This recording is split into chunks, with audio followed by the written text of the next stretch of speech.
ঝন্টু কুমারের সুপারহিট বই ফুলুরি বানা ফুলটুসি টিভিতে দিয়েছে। শনিবার রাত 8টায় এই তো দিয়েছে, পড়তে পারো না নাকি? ঘটন মুখ শান্তিং কর বলে দিলাম। আমি পড়তে পারি না? আমার পড়াশুনোর উপর তুই সন্দেহ করছিস? মানে না না গুলটে মামা, ঘটন এমনি উত্তেজিত হয়ে বলে দিয়েছে। বুঝতেই পারছো, ঝন্টু কুমারের বই টিভিতে দিয়েছে, তাও সুপার ডুপার হিট বইটা ফুলুরি বানা ফুলটুসি। দূর, উত্তেজিত হয়ে হবে কি? আমরা তো আর দেখতে পাবো না। কেন, টিভি দেখতে কি পয়সা লাগে নাকি? কিন্তু টিভিটা দেখবে কোথায়? এই গলতপুরে টিভি যে 3 জনের বাড়িতেই আছে, সেখানে গিয়ে ফুলুরি বানা ফুলটুসি দেখা অসম্ভব। হ্যাঁ ঠিক তাই, কর্নেলের বাড়ির টিভিতে সারাক্ষণ খবর চলে। হেড স্যারের টিভিতে শিক্ষামূলক প্রোগ্রাম দেখে। ঝোলা গোবিন্দের বাড়িতে পটেশ্বরীদি জানলে সিনেমাটা দেখবেই, কিন্তু ওই ঝোলা গোবিন্দ তো আমাদের ওর বাড়িতেই ঢুকতে দেবে না। সত্যি ভেরি স্যাড, ভেরি ব্যাড ব্যাপার। এক সময় যে লোকটি পৃথিবীর প্রথম টিভি মেকানিস্ট বলে বিখ্যাত ছিল, সে আজ টিভিতে ফুলুরি বানা ফুলটুসি দেখিতে পাইতেছে না। সত্যি অভাগীর কি ভাগী, মানে বিধাতার কি খেল। তুমি পৃথিবীর একমাত্র টিভি মেকানিস্ট ছিলে, মানে তুমি টিভি সারাইয়ের কাজ করতে গুলটে মামা। ওটাকে টিভি সারাইয়ে বলিস না, টিভি ইঞ্জিনিয়ারিস্টিক মেকানিস্ট। ভেরি কঠিন কাজ ছিল, বুঝেছিস? তাহলে তুমি কাজটা ছাড়লে কেন গুলটে মামা? ভেরি স্যাড ব্যাপার ঘটেছিল রে। পৃথিবীতে তখন টিভি বলি কোনো বস্তুই ছিল না। তারপর একদিন হঠাৎ টিভি আবিষ্কার হইল। সারা পৃথিবীতে বড় লোকদের মধ্যে হইচই পড়িয়া গেল। বিলেতের ইন্টারকন্টিনেন্টাল শহরে এক বিশাল বড় লোক মিস্টার টমাটম সাহেব ইয়া বড় একটা বিশাল টিভি কিনে বসলেন। তারপর আবার কি, টমাটম সাহেবের টিভি দেখার খুব নেশা ধরে গেল। সারাদিন সারা রাত টিভিটা চালিয়ে বসে থাকতো। সব সময় তখন প্রোগ্রাম চলতো টিভিতে? ওরে, তখন টিভিতে একটাই প্রোগ্রাম চলতো, 20 মিনিটের। কি যেন নাম ছিল, মনে পড়েছে, হু হবে 1 পয়সা প্রতি। তখন 1 পয়সারও অনেক দাম ছিল তো। সারাদিন রাতে 20 মিনিটের প্রোগ্রাম, আর তুমি বলছো টমাটম সাহেব সারাদিন টিভি চালিয়ে রাখতো কেন? নেশা। বাকি সময় টিভিতে ঝিঝি হতো, সেটাই দেখতো। তারপর যা হওয়ার তাই হলো, টিভিটা গেল খারাপ হয়ে। ডাক পড়লো আমার। আমি তখন পাটালির প্রেসিডেন্টের বাড়িতে ওনার টিভিটা ঠিক করছিলাম। চলতে গরম হয়ে গেছিল। প্রেসিডেন্টের মেয়ে টিভিতে জল ঢেলে দিয়েছিল, ব্যাস। কেউ কিচ্ছু জানতো না। অনেক কষ্টে ফুঁ দিয়ে টিভি শোকাচ্ছিলাম। এমন সময় একটা ফোন। সঙ্গে সোজা প্লেনে করে উড়ে এসে নামলাম টমাটম সাহেবের বাড়ির উল্টো দিকের মাঠটায়। দৌড়ে গিয়ে টিভিটা দেখলাম। ততক্ষণে টমাটম সাহেবের মাথা ঘুরতে শুরু করেছে। কেন? নেশায়, বললাম না, টমাটম সাহেব টিভির নেশায় পড়েছিল। টিভি বন্ধ, নেশা মাথায় চড়েছে। আমি তো তড়ি ঘড়ি গিয়ে টিভিটার পেছনটা খুলেছি। পেছনটা কেন? পেছনেই বেশি গন্ডগোল হয় রে, গলতপুরের অধৈর্য বলদ ঘটন। আচ্ছা ঠিক আছে, তুমি বলে যাও। তারপর কি হলো? এরপরেই ঘটলো সেই ঘটনা। কোন ঘটনা? যেই ঘটনার জন্য আমি আর টিভি ঠিক করি না। বলো গুলটে মামা, কেন টিভি আর ঠিক করো না? টিভির পেছনটা যেই খুলে দেখি কি দেখলে? টিভির ভেতর একটা জলঢোরা সাপ। টিভির ভেতর একটা জল ঢোড়া সাপ ঢুকলো কেমন করে গুলটে মামা? আমি সেটা সাপটাকে জিজ্ঞেস করার সময় পেয়েছি নাকি? তার আগেই আমি পগার পার, যে দৌড়। বিলেতে জলদোরা সাপ আছে নাকি? রে পাচু, জল থাকলেই ঢোরা সাপ থাকবে। তা বলে টিভি খুলে তুমি সাপ পেলে? বললাম তো, সারাদিনে 20 মিনিটের মতন প্রোগ্রাম চলতো। বাকি সময়টা টিভিতে কিচ্ছু হতো না, এমনি চলতো। তাই বোধহয় সাপটা ঢুকে শরীরটা একটু গরম করছিল। বিলিতে যা শীত। জয় গুলটে মামা কি! আর সেই ভয়ে তুমি টিভি মেকানিক্সের কাজ করা ছেড়ে দিলে? না, জানিস তো, আমি জীবনে 15-16টা বাঘের সঙ্গে লড়েছি, কিন্তু সাপকে আমি একটু সমঝে চলি। কি দরকার, ভাগ্যিস জল ঢোরা ছিল। অ্যানাকন্ডার বাচ্চা হলে কি হতো ভাবতে পারছিস? জীবনের ঝুঁকি নিয়ে এই কাজ করা মোটেই উচিত নয়। না, একেবারেই না। সবই তো বুঝলাম, কিন্তু এই শনিবার কি ফুলুরি বোনা ফুলটুসি কি আমরা দেখতে পারবো না? আলেবাত দেখবো। কিভাবে? চল কর্নেল সাহেবের বাড়ি, ওনাকে গিয়ে ব্যাপারটা ভালো করে বোঝাতে হবে। হ্যাঁ হ্যাঁ, যদি রাজি হয়ে যায়। চলো চলো, কালই তো শনিবার।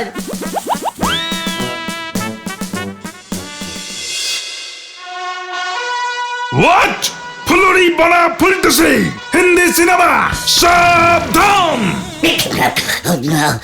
আগে স্যার ঝন্টু কুমারের এভরি হেট বই স্যার। স্যার নায়িকা হচ্ছে মিস অঞ্জলি, দেখবেন না গিয়ে? ইয়ে মানে মিস অঞ্জলি ওই কোমর দুলিয়ে টুইস্ট নাচে যে। আগে হ্যাঁ স্যার। বিশুরাম। তাহলে স্যার কালকে সবাই একসঙ্গে বসে চা বিস্কুট খেতে খেতে সিনেমাটা দেখবো। চুপ! সবটাই নির্ভর করবে কাল আমাদের দেশের অবস্থা কেমন থাকে তার উপর। স্যার একটা সিনেমা দেখবো, সিনেমায় দেশটাকে টানবেন না স্যার। স্যার এটা খুব রোমান্টিক ধরনের সিনেমা। বিশ্রাম। দেশের খবর রাখতেই হবে। বিশেষ সূত্রে জানা যাচ্ছে দেশের সেনাবাহিনীকে আরো মজবুত করবার জন্য দেশের যুবকদের ভর্তি নেওয়া হচ্ছে। খবরটি শোনা মাত্র দেশের ছেলেপিলেরা যেন সত্তর সেনাবাহিনীতে যোগ দেন। সাবধান! তোমরা সবাই এবার সেনাবাহিনীতে যোগ দেবে। চলো বাইরে, এখনই প্যারেড স্টার্ট করো।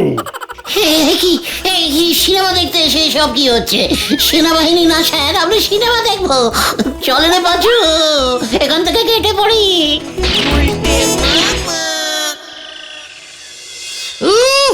জোর বাঁচা বেঁচে গেছি। কাল যদি কর্নেলের বাড়িতে সিনেমা দেখতে যাই তাহলে হয়তো আমাদের যুদ্ধেই পাঠিয়ে দেবে।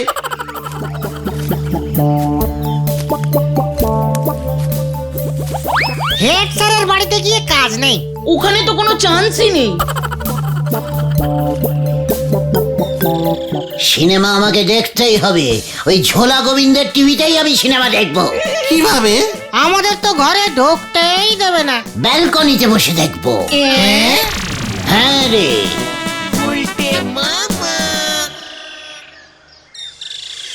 গুড়ের ব্যবসা যারা করেন তারা সাবধানে থাকুন, বড় কোনো ক্ষতির আশঙ্কা রয়েছে। ইহা হইল জ্যোতিষ রত্ন ভুজঙ্গলালের মহা ভবিষ্যৎবাণী। এ কি? আবার কি ক্ষতি হবে আমার? মানে কথা, আমি তো গুড়ের ব্যবসা করি। এছাড়াও মঙ্গলবারে যদি কোনো মঙ্গল করা যায় তাহা হইলে হয়তো ক্ষতির পরিমাণ কিছুটা কমিতে পারে। মানে শনিবারে কোনো হিন্দি সিনেমা দেখিলেও ভালো হইবে। এ কি? মানে কথা, তোরা বিনা পয়সায় টিভি দেখছিস? জানিস টিভিটার দাম কত? ক্ষতি তো এখন থেকেই শুরু হয়ে গেল দেখছি। যা! দেখলে দেখলে ঝোলা গোবিন্দের কাণ্ডটা। এত বড় অপমান সহ্য করা যাচ্ছে না গুলটে মামা।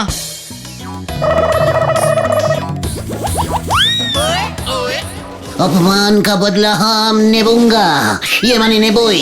কিভাবে? ভেন্ডে, এতদিন অনেক নারকেল গাছে উঠেছিস, এবার ওই কার্নিশ বেয়ে ছাদে ওঠ, তারপর ওই টিভির অ্যান্টেনাটার ব্যান্টেনা বাজিয়ে দে। হ্যাঁ, অপারেশন স্টার্ট কর এক্ষুনি। পটেশ্বরীতেই যদি টের পায় না। খুশি হবে, কত খুশি হবে, কারণ ওর বাবা টিভিতে শুধু জ্যোতিষ দেখে। যা কাজে লেগে পড়।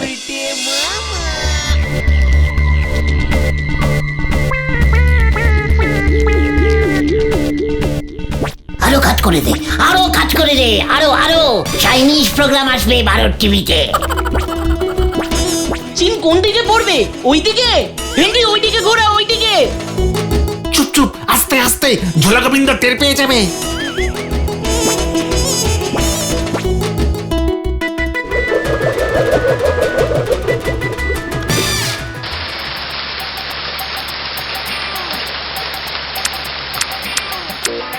একই মানে কথা, টিভিটার আবার কি হলো? ভুজঙ্গলালের ভবিষ্যৎবাণী মিলতে শুরু করেছে দেখছি। মানে কথা, আমার যে অনেক বড় ক্ষতি হয়ে গেল। পটু, ও পটু মা, দেখে যা টিভিটা যে দেহ রেখেছে। এত কিছু করে লাভ কি হলো গুলটে মামা? আজকে তো আর ঝন্টু কুমারের সিনেমাটা দেখতে পাবো না। ফুলুরি বনা ফুলটুসি। সব দেখতে পাবি রে, সব দেখতে পাবি। এবার আমার একটা মেকানিক্যালিস্টিক ট্যাকটিস দেখে নে। নড়ার কাছে কি আর এমনি এমনি যাচ্ছি রে? জয় গুলটে মামার ক্যালটা বলে প্র্যাকটিসের জয়। ভেন্ডি, কি জানি কি হতে যাচ্ছে।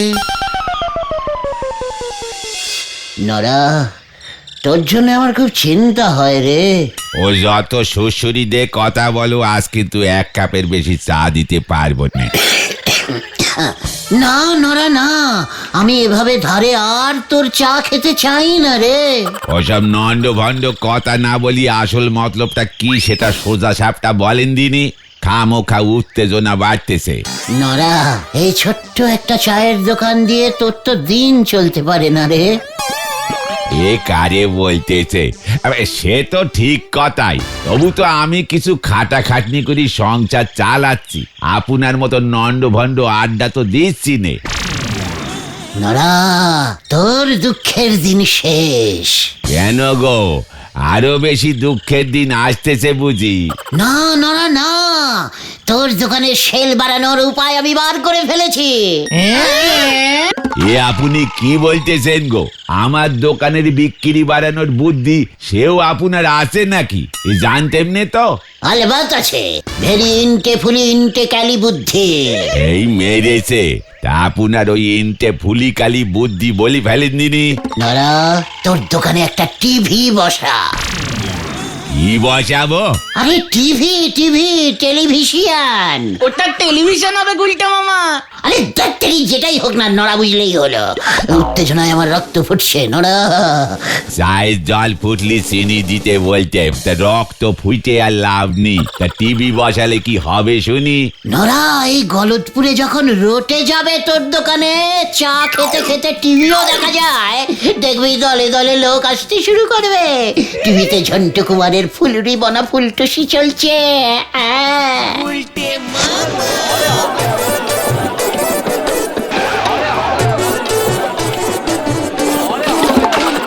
ও নড়াদা, নড়াদা, হ্যাঁ, এই বুদ্ধিটা তো জবর বাতলেছেন।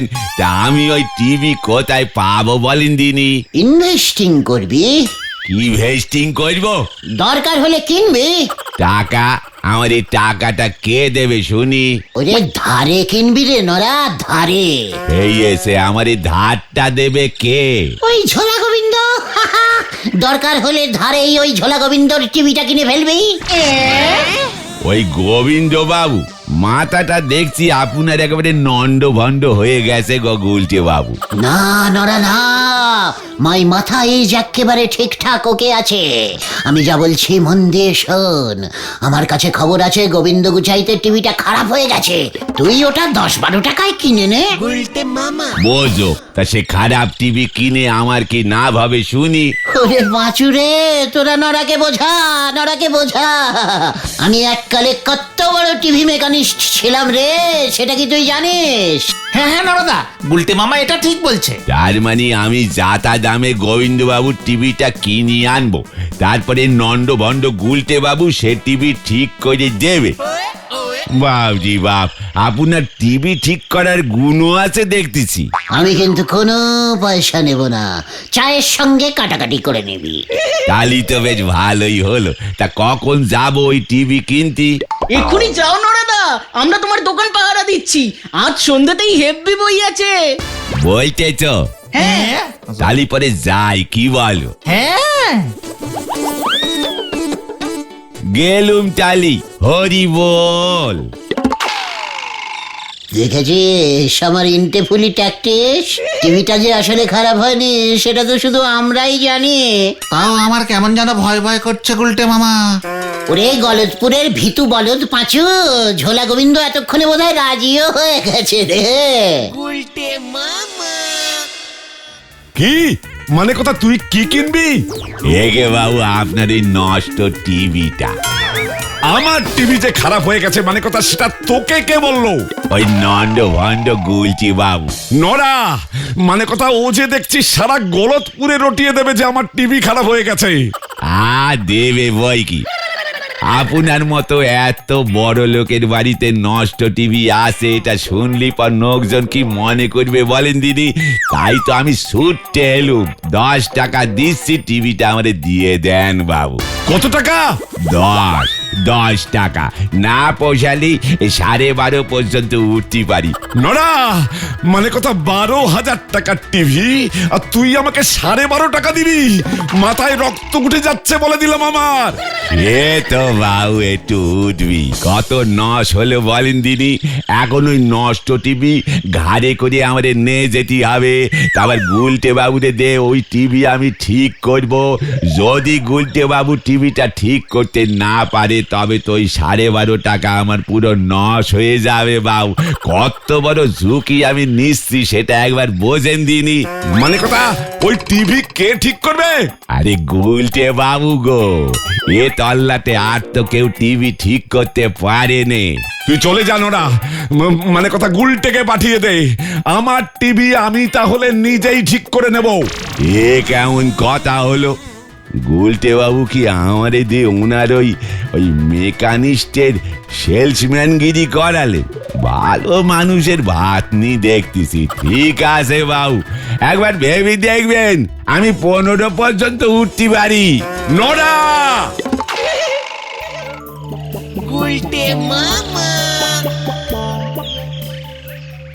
কেসটা ঘুরে আমার দিকে এত ইজিক্যালি চলে আসবে আমি তো বুঝতেই পারিনি রে। টিভিটা তো আসলে খারাপ হয়নি, ভেন্ডি গিয়ে অ্যান্টেনাটা আবার ঠিক করে দেবে, ছবি চলে আসবে। তবে আমাকে টিভিটা একবার ভালো করে পরীক্ষা করতে হবে। এত ইজিক্যালি ঠিক করলে হবে না। হ্যাঁ, তবে তুমি তোমার সঙ্গে হাতুড়ি বাতালি নিলে কেন গুলটে মামা? কে রে পাচু?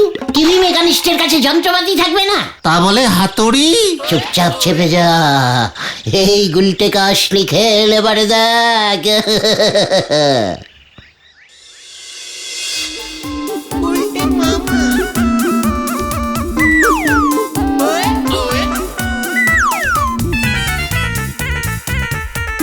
এই মানে কথা টিভির চারপাশেও গোল গোল করে ঘুরছে কেন? গভীর পর্যবেক্ষণ করছে। ধরে ফেলেছি ঝোলা গো, মানে গোবিন্দ বাবু, আপনার টিভির অ্যান্টেনাটা খারাপ। হ্যাঁ, মানে কথা দেখলি তো টিভি, টিভি দেখেই বুঝে গেলি মানে কথা আমার ছাদের অ্যান্টেনা খারাপ? টিভির সঙ্গে অ্যান্টেনার ভেরি ইন্টারকন্টিনেন্টালি কানেকশন আছে। ইয়ে ধরুন গিয়ে আপনার সঙ্গে যেমন এই ঝোলাগুড়ের। মানে ঠিক আছে, মানে কথা যা করার তাড়াতাড়ি কর। পটেশ্বরী এসে যেন দেখে টিভি ঠিক হয়ে গেছে, নয়তো আমার সঙ্গে তোদেরও বিপদ আছে। ভেন্ডি যা তো, অ্যান্টেনাটা যে অবস্থায় ছিল ঠিক সেই রকম করে দিয়ে আয় গিয়ে। কি ও কি করে জানলো? আমার সঙ্গে থেকে থেকে আমি টিভি ঠিক করি, ও অ্যান্টেনা। এই যা যা তাড়াতাড়ি ওর তো দেখি ছাদে। এই তো, এই যাচ্ছি। মেসমশাই বলছিলাম যে পটু কোথায়? হরির হোটেলে মটন রোল খেতে গেছে, মানে কথা এসে নাকি আবার সিনেমা দেখবে। ফুলুরি বনা ফুলটুসি, আমরাও দেখবো। কি? চুপ কর ঘটন, ছোটরা হিন্দি সিনেমা দেখে না। আমি অ্যান্টেনা ঠিক করে দিয়েছি, এবার টিভি চলবে। ভেরি টেকনিফুলি মেকানিস্ট তো আমি, দেখবেন একদম টিভি ঠিক হয়ে গেছে।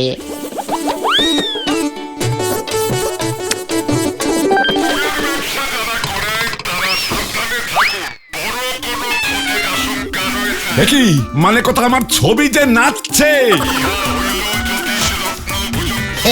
নাচের প্রোগ্রাম হচ্ছে মনে হয়। হতচ্ছাড়া, মানে কথা ওটা জ্যোতিষী ভুজঙ্গলাল ভাগ্য গণনার প্রোগ্রাম।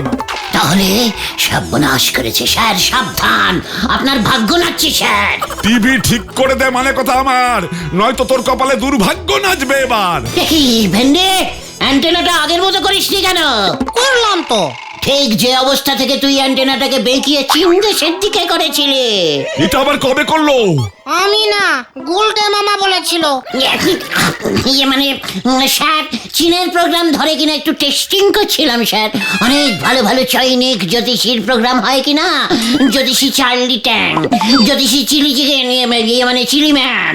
ওই ওই তুই আমার টিভির ছবি ঠিক করে দে, নয়তো এক্ষুনি আমি বলো হরি দারোগাকে ফোন করব।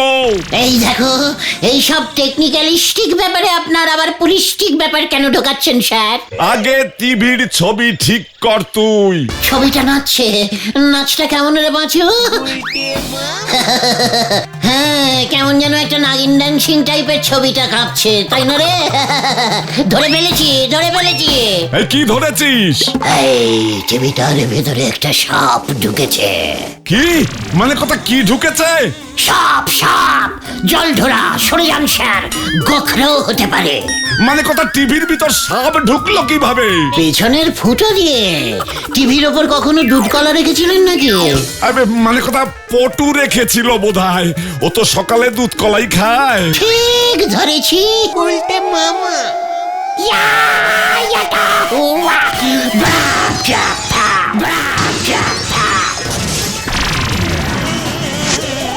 সাপটা কোথায় গেল? পাঁচু, সাপটাকে খোঁজ।